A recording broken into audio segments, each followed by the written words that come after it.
పప్పు కూర ఎలా చేసేదో చూద్దామండి. ఫస్ట్ హాఫ్ కప్ కందిపప్పుని శుభ్రంగా కడిగి కుక్కర్‌లోకి తీసుకోండి. తర్వాత 4 తెల్లగడ్డపాయలు, 5, 6 పచ్చిమిరపకాయలు, 3 టొమాటో కట్ చేసి వేసుకోండి. తర్వాత హాఫ్ స్పూన్ పసుపుని వేసుకోండి.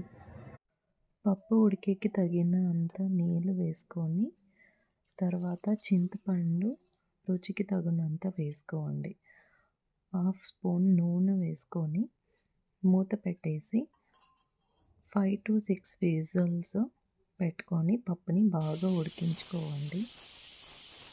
ఇలా వేగిన పప్పుని సైడ్లోకి తీసుకున్నాక చిన్న పెనంలో 1 స్పూన్ నూనె వేసుకొని ఎర్రగడ్డ వడియం, ఎర్రగడ్డ కరివేపాకు వేసుకొని బాగా వేయించుకోండి.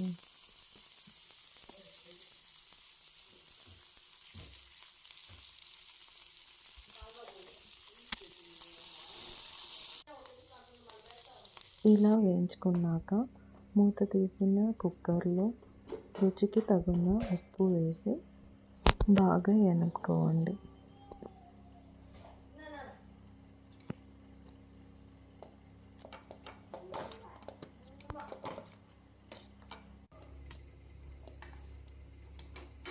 ఇలా ఎనిపిన పప్పుని స్టవ్ పైన స్లో ఫ్లేమ్లో పెట్టుకొని తర్వాత తిరగపాతంని దాంట్లోకి వేసుకున్నాక బాగా కలుపుకోండి.